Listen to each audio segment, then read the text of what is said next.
So the final kind of section is about solutions. So we've talked about Black History Month, the historic roots, some of the key figures, the importance of, social activism, the importance of kind of understanding differences, the challenges as well from things like around hair care, from challenges around things like, in the current climate, challenges around the workplace.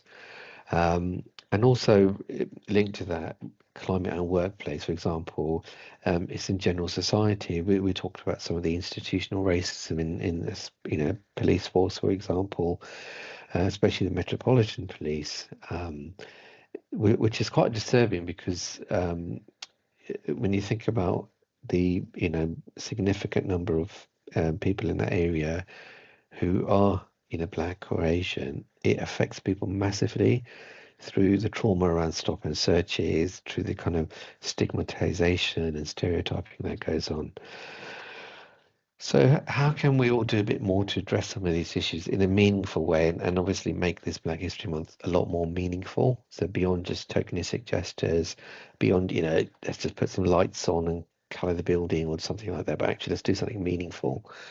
Um, so the first foremost is actually celebrating Black History Month. Now, what I say to people is first, write down what you think a celebration should look like. Make a list. When I say celebration, what comes in your head? Write kind of the top 5, 10 things that come into your head. So you know what a celebration is.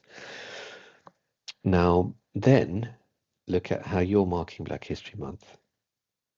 Now, how many things on your list are you actually doing? Probably not many. So marking something and celebrating something are two very different things. And it's really important to understand that. And it's same with whether it's children in our care, whether it's foster carers are working for us, whether it's staff working for us, whether it's people in the community. It's really important to take a moment to recognize the challenges those people have gone through, especially from a young age to, adulthood, and the extra hurdles, the extra barriers. So this is why celebrating in a meaningful way is important.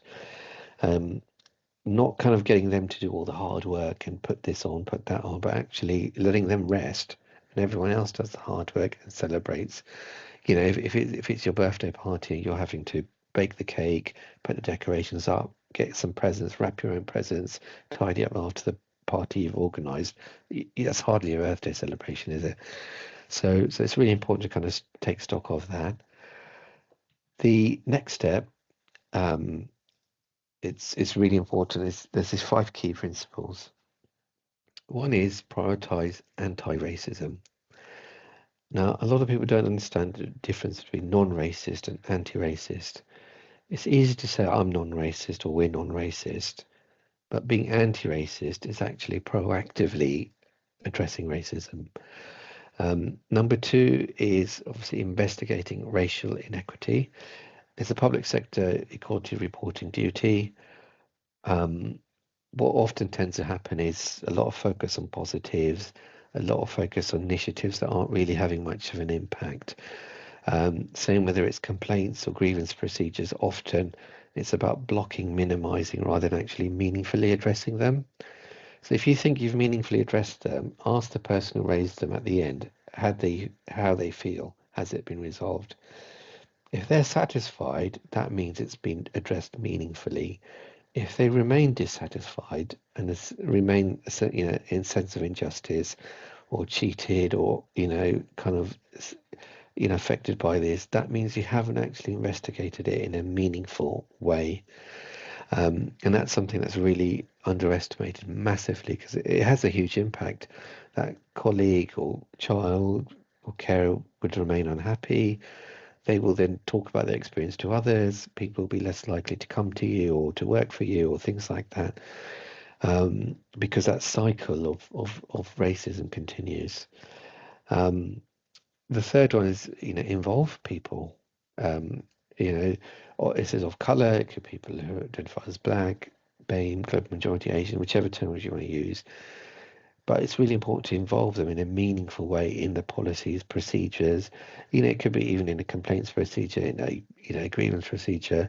Really important it involves people who are affected by it, and that goes to all things. If you're kind of looking at disabilities, reasonable adjustments, you should involve people who have disabilities in that in a meaningful way. The fourth is to obviously counteract racism, because it does exist, and it is in the workplaces and in the schools and in all other places, in society in general. So how do we counteract that? So really think about it and kind of go with that intention. And then the last one is about making measurable progress. And then I kind of talked about earlier, you can have lots of initiatives, but you need to be able to measure the impact. Are you receiving less complaints of racism? Are you actually addressing these issues? Are you retaining, staff who are black more? These are really important things. And are your staff who are black, as just saying in the based on the data previously, are they progressing their careers? The data is there, so it's quite easy to unpick that and kind of report on that. So again, this I find really sums it up well. It is not enough to be quietly non-racist. Now is the time to be vocally anti-racist. So again, coming back to the theme of Black History Month, Pride and Power, it's all about that kind of standing up, being vocal, taking action in a meaningful way, and being anti-racist. Can't underestimate just how important that element of action is, and kind of moving away from the same old, doing something different. One of the key things, there's lots of resources out there.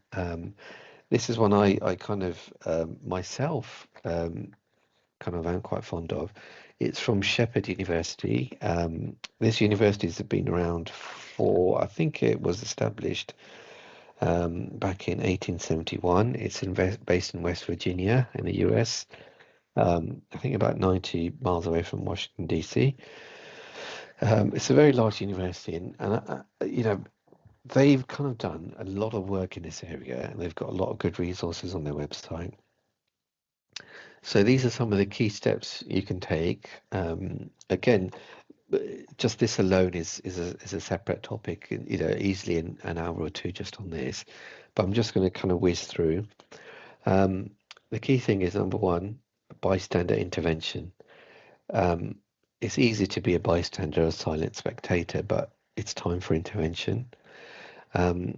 It's also really important to check your own biases. Everyone has some sort of a bias or opinion on something, but the key is to check it, understand it, and then you can move on from it. And it can take any shape, form. Sometimes it can be a case of people being very defensive, or if there's a kind of statement made about racism in a workplace, there's a lot of defense and a lot of, no, not here. But it's about kind of actually saying, well, maybe you're not seeing it, but it is there. And it's again looking at it from the perspective of, people who are black or Asian. The other key one, and this is quite important, is avoid picking up prejudice from the media. I think many people agree the media has a lot to answer for, especially in terms of stoking, racial tensions, incendiary statements, along with a lot of politicians as well, to be fair. There's a lot of prejudice and bias in the media. So the politicians will do it to get votes. The media do it to sell papers or get clicks, as it were, because a lot of it's online these days. Some in particular just downright racist and Islamophobic. Huge problem at the moment. Something I do advocate people do is when they're assessing, people who want to become carers, is just ask them, where do you get your news from? If they get it from a wide range of the sources, that's the ideal. Whether it's right wing, left wing, a mixture is better. If it's someone predominantly just right wing, then that's something to kind of worry about. Same if it's like just left wing, because you want a balanced approach. Children will come with these carers from different backgrounds, different perspectives. And the key is to be able to look at all perspectives and really kind of go from there. Um, so, just to give an example, you can talk about, unaccompanied asylum-seeking children, for example. Um, I was in a setting once, talked about it, and the carer jumped to, "Oh, are you talking about children from Ukraine and Hong Kong?" And well, actually, they're not asylum seeking because they have a process to come through. And they were kind of nervous, that, their prejudices were coming out against unaccompanied asylum seeking children. And it's questions like, you need to really scrutinize these things and then delve deeper in assessments because it is a big, big matter at the moment. Um, or sometimes people say, oh, well, they're kind of advanced in age and they're using this terminology which isn't accepted today. But the problem then is that they'll teach that to the children. So again, it needs to be unpicked, addressed. And it's about having those difficult conversations, and that's something people do struggle with. In terms of 8 ways to stand up to hate, just whiz through these. Number one is obviously educate yourself, uh, self-explanatory. Two is be the first to speak up, and that's something that's really often underestimated. It's very hard to be the first one to speak up, and you can try and doing that in team meetings or especially on those big, training sessions, and then they'll say, "Have you got any questions?" And be the first to speak up. Number three is practice being conspicuous. Now, this is quite an interesting one. And it was something that there's a professor Zimbardo, he used to teach at Stanford University, and he'd tell his students, look, be a deviant for the day. And what that meant was they'd either they'd draw a circle on their forehead or they'd walk around campus in pink bunny slippers. The idea was to be, practice being conspicuous, don't be hidden in the background. Be somebody who stands out, sticks out. Um, because that's doing that in a safe space. And there's an Australian educator, Matt Layden, and what he said is you're going to be more likely to then be comfortable with being uncomfortable. So if you can practice in a safe space like that, do those things, then later on you'll be more likely to have those uncomfortable conversations and kind of speak up. Um, Number four is ask for help when you need it. Again, self-explanatory. Um, Number five is find a heroic role model. Now, I'm not talking about obviously the, Supermans, the Batmans, Supergirls, Catwoman, not there. I'm talking about, key figures that are real heroes. One of mine is obviously Rosa Parks. You probably know about her, Montgomery, Alabama. She refused to give up her seat on a bus. And that was when there were racist segregation laws. What she did was heroic, really stood up to racism. She's had enough. Enough was enough. So yeah, think about that. Who are your heroic role models, and kind of have them and talk about them, learn about them. Six is obviously make connections with people different from you. Now, this again is something underestimated, and this is why in a lot of places you can get a very cliquey culture, or where people employ people like them or promote people like them. It happens a lot in a lot of workplaces. Um, and same when whether it's children playing with friends, if they're just playing with people who look like them or have the same lifestyle, then they're going to kind of be very, very kind of sheltered in that. And so there's an African American pianist, Giles Davis, and he took the risk of getting to know members of the Ku Klux Klan, and several of them actually then resigned from the Klan. They got to know him, he got to know them, and actually their perspectives shifted. And when you actually look at people who are kind of vocally quite racist, you know, um, and very few have actually got meaningful connections with people that they dislike so much because they've never really taken time to get to know them. Um, Also, ask people number seven is obviously ask people what they really need. And again, going back to involving people who are affected by things in a meaningful way. And then eight, last but not least, is press the mental pause button. Now, where this relates to, there was a experiment at Princeton University. It's called the Good Samaritan experiment, and they found that people who were in a hurry were less likely to stop and help a person in distress. So again, whether it's in an education setting or work setting, if you're in a hurry, rushing, you're not going to see somebody who's in distress or recognize it or address it in a meaningful way. So it's all about taking a pause. Just even if you stop for a second, just think, actually, hold on. What I'm doing can wait. This has just happened. I need to address it. It takes real leadership to address these difficult issues in a meaningful way. And especially when they happen, is very few times it's addressed when it happens because people just, don't see it or ignore it and just move on. But for the person who's affected by the racism, it's not easy to move on, and it really affects them. And it could be a comment which you or others might perceive as a joke or a bit of banter, but it's actually, a form of racism. And in fact, to talk about it later, but a microaggression, racial microaggression. Um, so then we obviously, um, I'll send a link to this separately, but the Anti-Racism Project is also really good. It seeks to educate participants about how institutionalized racism, internalized racism, and white privilege feed oppression. I haven't kind of talked about white privilege in detail today because that's again a separate topic, and not just white privilege, but privileges in general, because it's a wider topic than just that. But there's a lot of good things you can do. There's a thing called like a privilege walk, and where you can ask certain questions, and you'll realize how some people are more privileged than others. Harvard University again did a good experiment on this, and there was a lecture hall, and the professor asked people to everyone to stand up, and then if their parents had a degree, to sit down, and if they were the firstborn, to sit down, and nearly everyone sat down.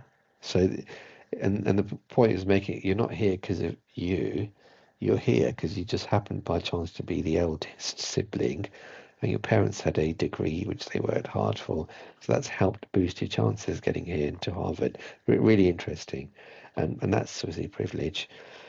Um, there's something else, a quote by James Baldwin, which is really helpful, and it's that not everything that is faced can be changed, but nothing can be changed until it is faced.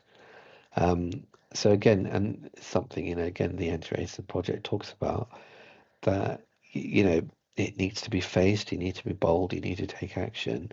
Otherwise, change isn't going to happen. There's another site with resources to talk about racism again, which Shepherd promote. Um, this is really good as our 6 ways to be anti-racist, because being non-racist isn't enough. Those 6 themes, like, number 1 is understanding the definition of racist. Um, number 2 is stop saying I'm not racist, because that's a big barrier. Number 3 is identify racial inequalities and disparities. And this is really important because you need to just think and reflect and try and identify, because then you start seeing from the other perspective. Because sometimes, there's what's known as indirect racism. Um, in America, for example, when they introduced Social Security in 1935, it excluded domestic agricultural workers, majority of whom were black. So that's, oh, well, we weren't being racist, but actually that by doing that, you are disproportionately affecting people of a certain race. That is racism. And same with, a lot of it's, happens in the UK as well, but we talked about earlier with the immigration policies, how they were designed from 1951 onwards to exclude or reduce the number of black people able to live in the UK. Number 4 is confront the racist ideas you've held or continue to hold. Now, everyone, to some extent, has some prejudice in them, so it's all about understanding that and kind of challenging those views.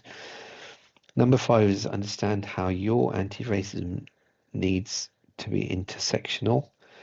So again, because race, it intersects with multiple other aspects of people's identity, including their gender, sexuality, ethnicity. So it's imperative to use an intersectional approach when being anti-racist. So again, intersectionalism, being intersectional, that's a whole other topic. But I would urge people to kind of look into that a bit more. And again, it's coming back to people as individuals. So if you speak to a lot of black people, a lot of Asian people, one of the things that they get fed up is when they're lumped together, or everyone under the BME or BAME kind of headings, yet not people as individuals, and that's a big, big issue. Um, the sixth one is obviously champion anti-racist ideas and policies. Um, you can't be anti-racist without action. So I really want people to think on that. You can't be anti-racist without action. So it's important to take those actions, and that's meaningful actions, not the kind of tokenistic ones. Um, if I, sort of just start to wrap up, I won't go through all the rest, but racial microaggressions, it was a term proposed by psychiatrist Chester Pierce back in the 1970s. Microaggressions and passive aggressive behavior is something massively affecting a lot of people in the UK at the moment. Um, there's some people who are outright overtly racist, but a larger number will have that microaggression or passive aggressive racism. Um, there's lots of interesting case studies you can explore around this. One I read was it was around how two passengers boarded a plane, black and Asian. They sat kind of together. Then three white gentlemen boarded the plane. They sat together. Um, and then the flight cabin crew came up and they needed to rebalance the plane. So they asked the black and Asian person if they don't mind sit at the back. So from the cabin crew's perspective, it was like you know an a fairly normal request. And then they said, well, because you might want to talk more privately, a bit more space at the back. But from their perspective, it was like they came first, but then they're being shoved to the back, and it kind of brought up other feelings. And the reason this is quite weird is sometimes people can be microaggressive without knowing. And so this, it's the cabin crew just didn't really clock on because they didn't see it from that perspective. However, the black and Asian travelers did see it from the other perspective. And that's quite common, and this is why it's worth kind of bearing these kind of things in mind. It could be to do with seating, it could do, promotions, it could be panels. It's really important to kind of really think and reflect on this and the kind of makeup of even panels. How diverse are your panels? How diverse is the leadership in your area? How are you embracing other things? So that's quite important because sometimes, it's not just about, enjoying foods from different countries. It goes beyond that. So that's why, again, this is quite an important topic. Um, there's also a bit around anti-Indigenous racism. It's a big issue as well at the moment, especially more so in America, the First Nation, or Australia, the Aboriginal people. There's a lot of that colonialism that still goes on. So, last but not least, I thought I'd leave with this global majority. Terms BME, BAME, they're going out of fashion. Global majority is again empowering. So, this is why there's a shift in this way. Um, it kind of, in essence, what it says is obviously the people we refer to as ethnic minorities, they actually make up 80% of the world's population. So, they're the global majority. And then when we talk about democracy, democratic society, global democracy, it's all about rebalancing things. You've probably seen the maps of the global south, global north, the divides, and this kind of relates to that as well in some aspects. And it's just, again, taking control of the narrative, appreciating that people who are obviously black are not a minority, they're a global majority, as well. They're not just one, homogenous group of people. It's lots of diversity difference between as well. So it's kind of like just about treating people as people, really getting to know them individually. There's a lot of exercises you can do to kind of ask people about themselves a bit more without being intrusive. Again, a whole different topic, but it's all about coming out of the comfort zone, having those difficult conversations, but also having a look at how other people can perceive it. You know, that's something that people often don't think about. Like they don't play the scenario through. If, for example, you've got a diverse team, um, and you're just praising somebody who's, one particular race, ignoring the others, or, it's all about, the word is, it's like dynamics and perspectives. So it's kind of like making sure it's a bit more balanced, give compliments to everyone, just, different degrees of compliment depending on performance, things like that. Recognize the added challenges, because often, whether it's to do with capabilities, other things, a lot of organizations have the same expectations of performance, but the reality is it's not a level playing field for everyone. People who, for example, are single parents have it tougher. People who are, for example, English isn't the first language, have it tougher. So not just, race, but other aspects. And it's about really kind of understanding the differences in a meaningful way. And ultimately, it's about being kinder to everyone and just embracing differences. So I hope everyone, found that useful. This is a huge topic. I've tried to cram it into something a lot smaller. The aim of it as well was to talk about it in a meaningful way, but also to kind of really leave people thinking about what can they do, what actions they can take, and actually looking at them and themselves, but also you and your organizations, and think actually what real actions can we take to make real change, because it is needed. I was talking about earlier in the 1517, the kind of the xenophobic riots in London. I look at that, and then I look at the Unite the Kingdom March, Tommy Robinson or Stephen Yaxley or whatever his name is this month, and you kind of think, what's changed? 508 years later, it's got worse, and that's not the direction we need to be going. Same with workplace kind of demographics, statistics, things like that. Again, it hasn't really shifted much, so we need to kind of take meaningful action. Need to take pride in our heroes and appreciate the extra challenges people have gone through, especially people who are black, people who have migrated to this country, have helped build the country, the communities, and also to recognise the importance of power, protest, organisation, kind of really getting things right, because otherwise things will never improve. Um, so yeah, so I'll leave everyone with that. And again, James Baldwin's quote earlier, not everything that is faced can be changed, but nothing can be changed until it is faced. So let's all face this together. Let's kind of get out there, and make Black History Month, a really important month, and not limit it to just October. It was something that I always found conflicting. A lot of activity in October, and then rest of the 11 months it's all fairly quiet. But this is something that should permeate throughout the year, every month, and yeah, be more meaningful. So thank you for your time, and if you've got any questions, obviously do pop them in. Um, my details will be shared as well if anyone wants to talk about in particular, or if there's any aspects of this, or if you'd like more training or learning around some of these aspects, happy to help. Okay, thank you very much.